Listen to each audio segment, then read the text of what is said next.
There was a man who lived, and he lived so much that he was regarded as the wisest man on the planet Earth as at the time he was around.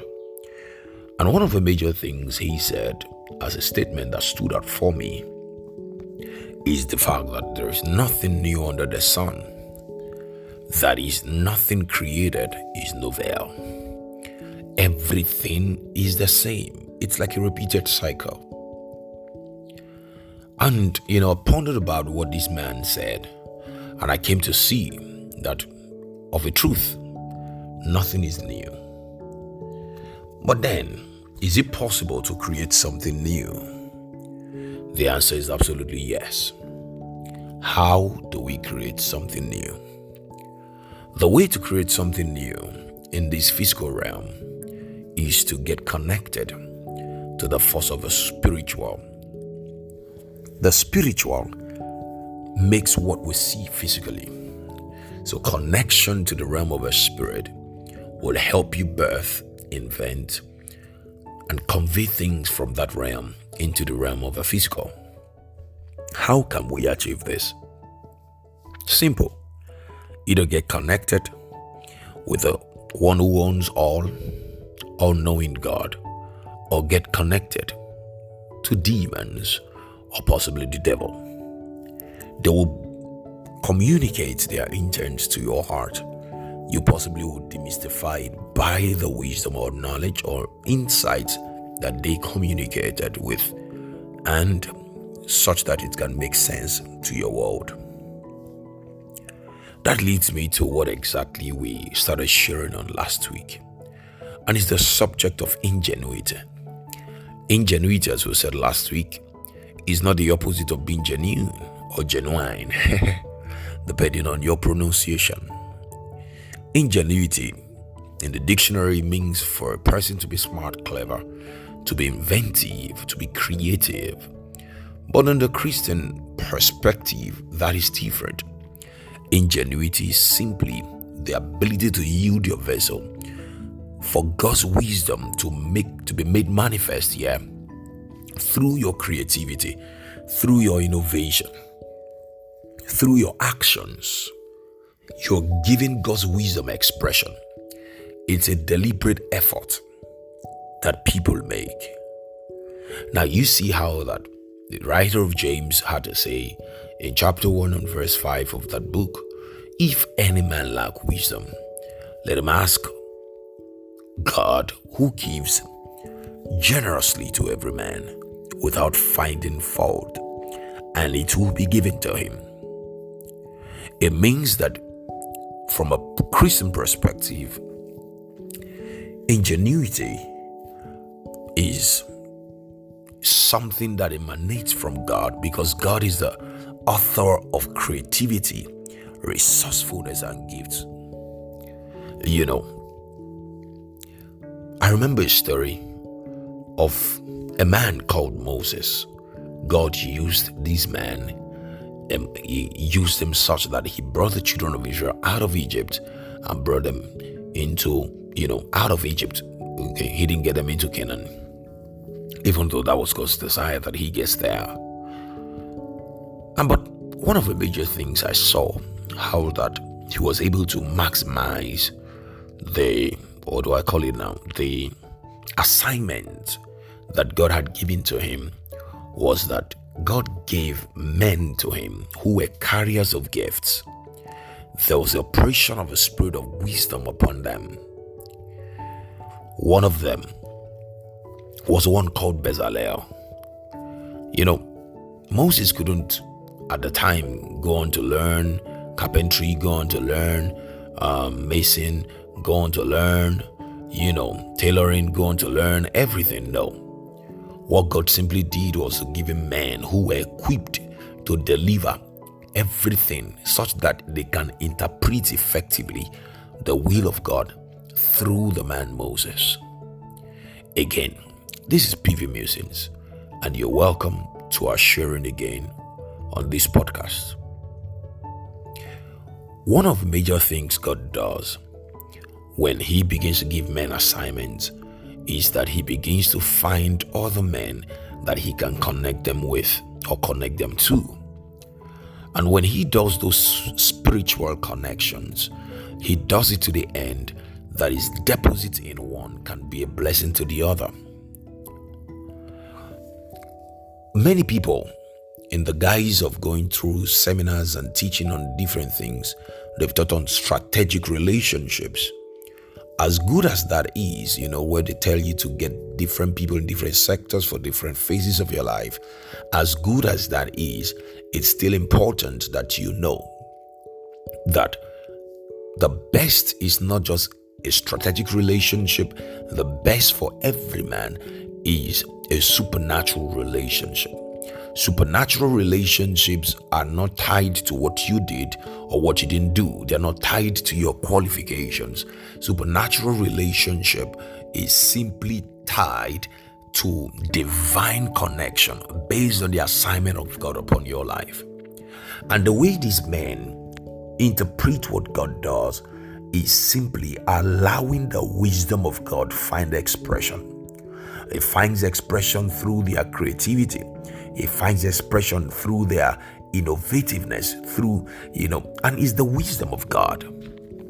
And so James 1 would say, if any man lack wisdom, let him ask of God, who giveth to every man liberally and upbraideth not. God gives men gifts. And one of the major gifts that God delights in giving any man is his wisdom. The expression of wisdom of God, especially in a man, is simply seen in his creativity, seen in his innovativeness. And that is what true ingenuity is. That is what true ingenuity is.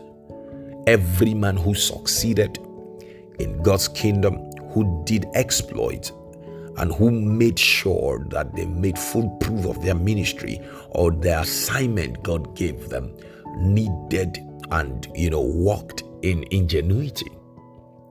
One of those situations was a man Noah. Okay, Noah was notable in his exploits for God. God instructed Noah to build an ark. And the truth is the fact that Noah had no prior experience in building an ark. The other day I was researching how long it took Noah to build his ark. And to my greatest surprise, it was about 120 years plus that it took Noah to build this ark. Each time we're told this story in children's church, it came off to me like, God told Noah to build an ark, and in 1 month, in 2 months, he was done. Worst case scenario, in 1 year, he was done. But no, 120 plus years, Noah was there building an ark. It is easy to give up on God's will after certain years. But this was a man who stayed true, being sure that he heard from the Lord and he pursued this dream. The best way he could interpret a dream or interpret his encounter or the assignment God gave to him was through ingenuity. He had no prior experience. I'm sure if you go through his CV, he had not built an ark before. No blueprint of prior experience. But by the wisdom of God, he was guided. He became so much resourceful, such that he was creative. He knew what to build. He knew how to build for the humans, to build for the different kind of animals, to make provision for them in the ark. He made provision for quite a number of people. And by the wisdom of God, everyone who came trying to access the ark had space for themselves, for their families. The ones who didn't even make it in, if they wanted to, they could have found space. So it was big enough, a massive project he had never been a part of before. And this ark saved not just himself, it saved his family and preserved life on earth. And it was simply because a man was plugged in and he allowed the wisdom of God find expression in him and through him. I'm sure everyone who observed him in his days must have learned one or two things. The same way till today, as it did in times of old, he's still doing today. He's still breathing upon men. He's still trying to communicate his will, his intention towards men. He's still trying to help them see that he has good plans and good thoughts for them. Yeah, it was a prophet Jeremiah saying, quoting the Lord, he says, "For I know the plans and thoughts that I have for you. They are plans of God, not of evil, to give you an expected end." You see, one way to fulfill the plans that God has for a man is that such a man is walking in wisdom. Wisdom helps you to effectively interpret, download, and work in the will of God. Without wisdom, we would be living, at a miniature or a lesser version of ourselves. We won't be creative about life. We won't be innovative about things. Another of such men was a man called Joseph. It was by God's wisdom that he was able to, devise a plan on how to, save Egypt from severe famine. 7 years of plenty, 7 years of lack was by the wisdom of God. The wisdom of God for a man is not just tied to his ability to give responses to things. It's also tied to his ability to solve problems, not just his family problems, not just his state problem, not just his locality, but the problem of nations. It is an abuse on the wisdom of God to believe that it's just for academic excellence. As good as that is, it should propel a bigger force, a bigger innovation, a bigger thing. It should impact greatly if it is the wisdom of God we are thoroughly relying on. But the interesting thing is that many people do not, embrace God's wisdom to the fullness. They're just fine with God's wisdom to respond, God's wisdom to go for an interview, pass the interview, God's wisdom to know what to say.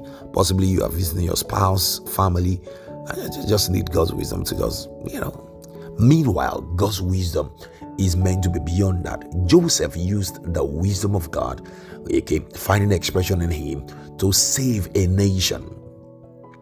His ingenuity not only saved an entire nation, but provided for his own family and the nation Israel. They were preserved by his ingenuity. Again, we said ingenuity is simply the wisdom of God finding expression through man. Earlier on, I spoke about Bezalel, an amazing man. Bible says the Spirit of the Lord was upon him because, the Lord gave him to Moses. And he gave him wisdom, understanding and knowledge of all kinds of craftsmanship. And you see, when it was the time to build the tabernacle, he was very instrumental. He was instrumental to a place where God's presence would be encountered by the people. He helped in building according to specification. You can't do God's work anyhow. You can't live life anyhow. You can't fulfill destiny anyhow. The one who has given you destiny, who has called you to do things, has a way he wants it to be done. But the best way to come into alignment to how he wants it to be done is to come into the flow of ingenuity, which is yielding your heart to allow his wisdom. We can break the flow of the wisdom of God. And it's my prayer for you today that in every area where you have frustrated the grace and the wisdom of God before now, let the mercy of the Lord speak for you in the name of Jesus. I'm praying for you that when life situation arises, and even before it arises, you are receptive to divine answer. You are receptive to divine guidance. Creativity finds expression in you. You are innovative by the Spirit of the Lord, not by the scheme of man. In the name of Jesus, you are never stranded. You are helped of God. When people are looking for solutions, you will stand out as the answer to the problems they seek. by you yielding yourself to the wisdom of God. You won't struggle with God to have Him express Himself through you in the name of Jesus. So for today, we'll stop here. Next week, I'll continue on the subject of ingenuity. I hope you're blessed. I hope this refreshed you. God has blessed you. This is PV Musings. I look forward to hearing from you. Bye.